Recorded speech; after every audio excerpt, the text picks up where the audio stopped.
I'm Sandy Gottwalt, and this is my story. It's my privilege to share with you my life history.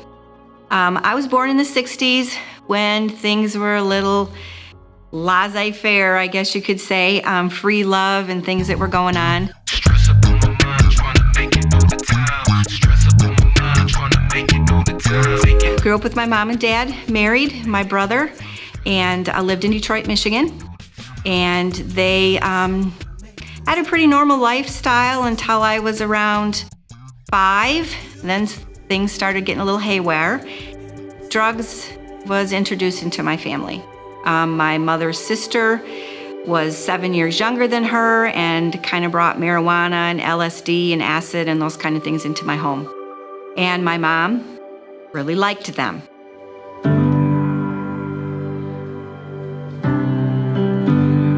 When I was about 10, a lot of domestic violence and stuff was introduced because when you're in drugs and alcohol, there's a lot of stuff like that with the scene that comes in. At about 12 years old, my mom decided that it would be fun if she just would share her drugs with me. And her philosophy was, if you're going to do drugs, then we're going to do them together. My brother was 10. I remember the first time he got high, it really made him sick.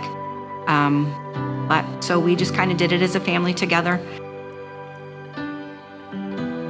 When I was in my teens, I started experimenting with a lot of pills. Did a lot of mescaline and acid and a few LSDs, and a lot of crystal meth would be mixed into the joints that I would smoke. Dropped out of school when I was 16 years old and got pregnant at 17, had my baby, my first baby. Then a couple years later, I had my second baby at 19, and so now I was drinking, and I'd kind of give up the pills a little bit when I became a mom, but I was still smoking pot really heavily. And my husband at the time, he was a big user. He smoked marijuana, but he did a lot of the heavy stuff, cocaine and that kind of stuff when he was out on the road. There was a point in time where I was providing alcohol and marijuana to kids. They would come hang out at my school or at my house, smoke pot, skip school, that kind of thing.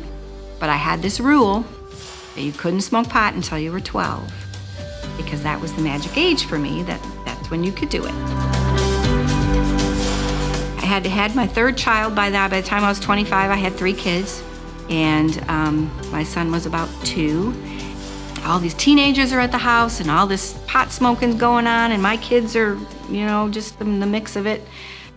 I went to go into my daughter's bedroom, and my husband came down the stairs, and I was in the bedroom talking with one of my girlfriends, and I came out, and he picked me up and threw me up against the wall. And there was a bed there, and I kind of slid down the wall and fell in between the bed and the wall. And he got on the bed, and he started strangling me. And I had enough wherewithal to know that he's going to kill me. So I thought, okay, I'll just play dead and maybe he'll stop. And so I did all I could to be still, and then he stopped. And when I got up, there I saw our little 5-year-old daughter sitting on the bed. So she had witnessed all of that. So there was the police were involved, and there was a bunch of stuff had happened, and I went across to his mom's and hid, and he came in, and I was petrified to tell the police when they knocked on the door that I was in there. They went away, never came back, so we went back to the house, continued drinking. It was like nothing happened. I was very severely bruised for weeks and weeks after that. That was the last time I ever used drugs.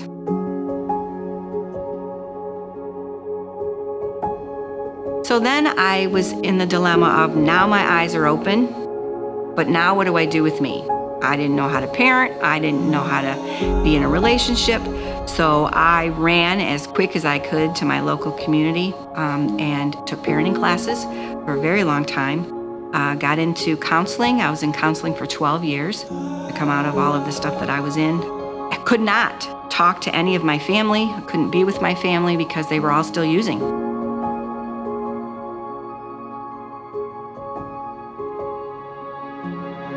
All I ever wanted was for my mom to apologize to me for all of the stuff that I had been through. I grew up in drug dealers' basements. I played with their kids.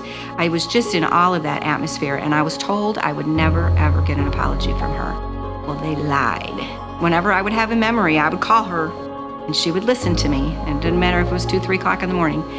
She came up behind me and gave me a big old hug, and she said, I just want to apologize for everything that I ever did. So that was the beginning of our healing relationship. But I also learned about Jesus then. The church became my family, and that's where I got a surrogate mom, and I got a surrogate dad, and I got siblings, and I got just all people who helped me raise my children. And the church and Jesus really saved my life. And so I am the only one in my family who has graduated from high school, that has gone to college, that is clean. I'm the only one that has a job. My brother is still very active in his drug use from when he was 10. All of his children are still very active. My dad is still very active, alcoholic. So it's just me and my husband and my kids. So I have 11 children altogether, lots of grandbabies. I take them babies with me to church whenever I get to Michigan, and we go to church, and I send them to camp, and I make sure that they know Jesus.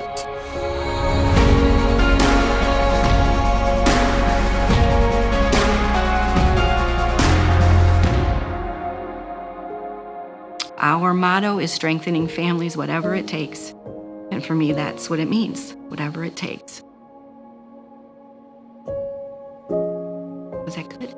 Enough? That's amazing.